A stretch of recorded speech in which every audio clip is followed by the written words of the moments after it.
Hi and welcome for the love of food. Do you have some of these left over from Thanksgiving?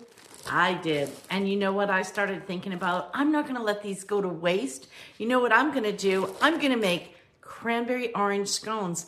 And then you know what I can do? I can freeze them for Christmas. What a great idea.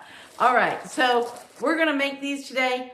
Takes a little bit of work, but I'm gonna show you how to do it. Don't fret, these will be flavorful and wonderful on Christmas morning.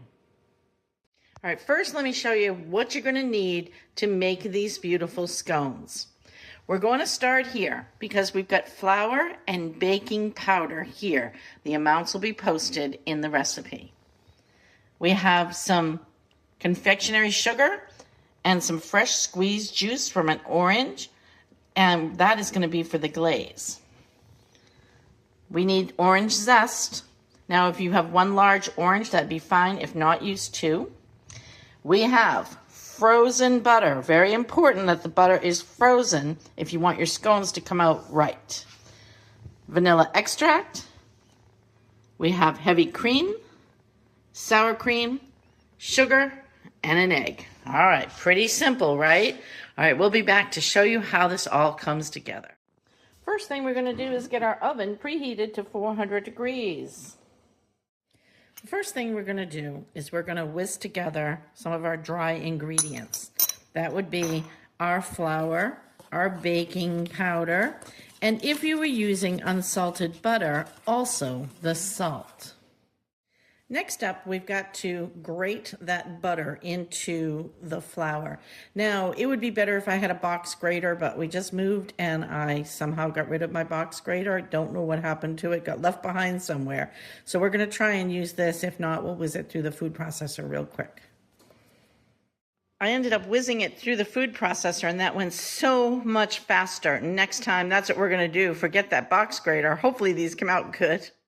Next step is to get that butter incorporated into all of the flour and dry ingredients here. This is where we use this handy dandy little tool, and we're going to keep working it until it forms little pea-sized crumbly shapes, almost like you're making a crumble type topping. Now we want to work as quickly as we can because we don't want to let that butter come up to room temperature. That's the secret of scones, is keeping everything cold while you work with it. We're even going to put this into the fridge or the freezer while we're waiting for the liquid ingredients to come together. Now let's get our wet ingredients mixed into a bowl. So I'm going to start with this dollop of sour cream. That was a 1/4 cup. Our egg. Our orange zest.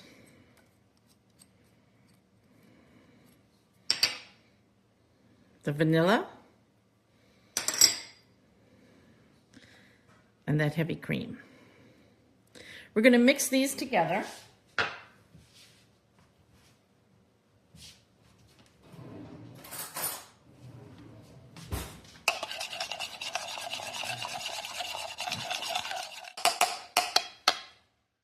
All right, I've pulled my dry ingredients out of my freezer. Let's go ahead and mix the wet ingredients right into the dry. Now you can see why we wouldn't want to do all this on Christmas morning, right? We want to make these and have them all ready ahead of time. But you can make these on any Saturday or Sunday morning. This would be like a fun little project to do together as a couple or a family.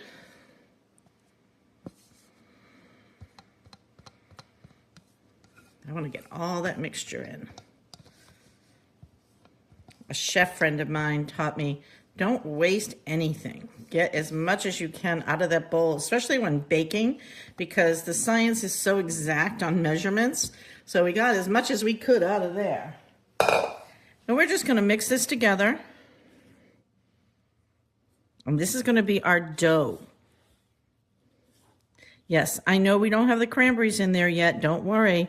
We're going to fold those in at the end.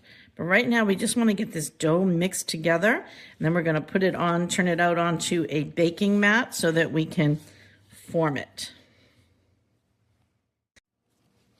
All right, so I'm gloved up. We know that. I'm going to gently work this dough with my hands. See how it comes together.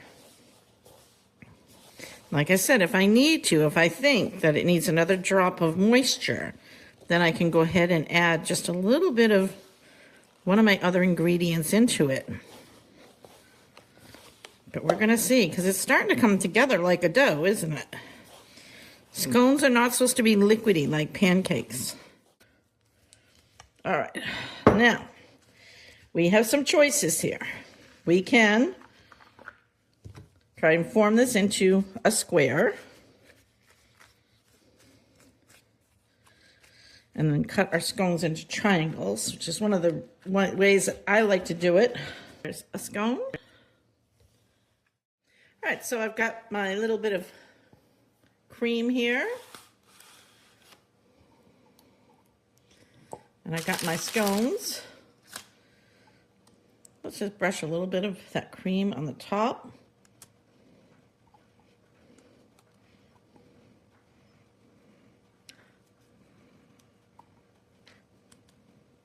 And these are going to go into the oven for about 12 to 14 minutes. We're going to watch them. We'll be back to show you what they look like and to dress them with the sugar topping.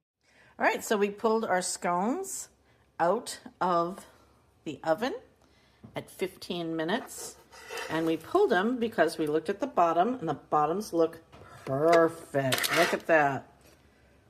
Yep, happy with those bottoms.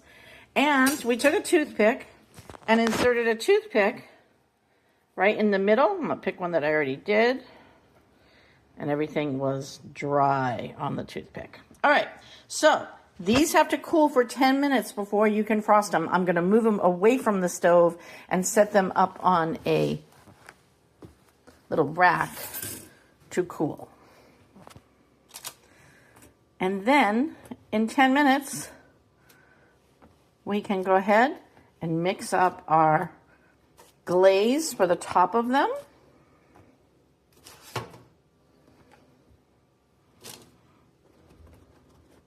And remember when we were doing them, we were like, well, they don't have to be all perfectly shaped. They're going to be just fine. Everybody's going to love these. They don't have to be perfect. Of course, if you want them to be, you go right ahead. You do you, boo. But I think they're going to be great in a basket with that glaze on them. Let's go ahead and mix up the glaze. So this is enough glaze to make enough icing for all of our scones. And what we're going to do is we're going to start with a tablespoon of that fresh orange juice. And this glaze is nothing more than confectionery sugar and the fresh orange juice. Now you notice I pour it in there, and I'm going to be able to stir it and get the right consistency. Let's add another tablespoon of that orange juice. And this is going to make a beautiful orange glaze. I'm going to add another tablespoon, and that should do it.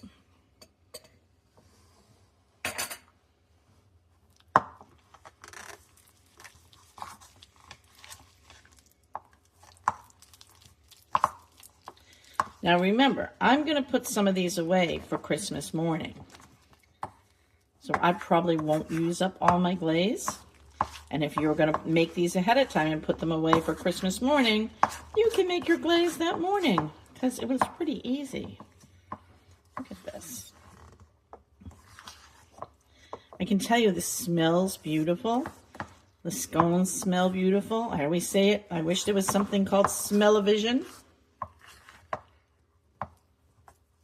Don't buy that pre-packaged cranberry orange stuff you get in stores. It has too many added ingredients.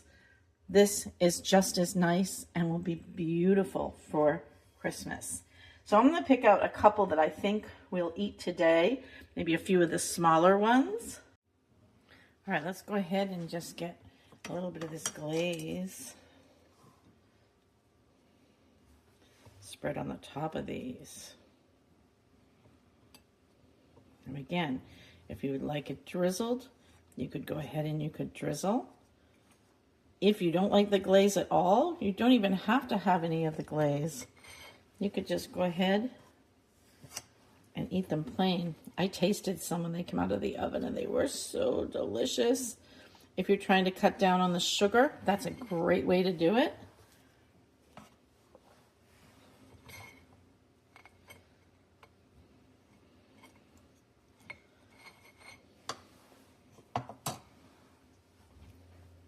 I'm going to go ahead and give these a taste and let you know what I think.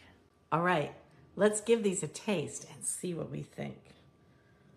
This is the little one.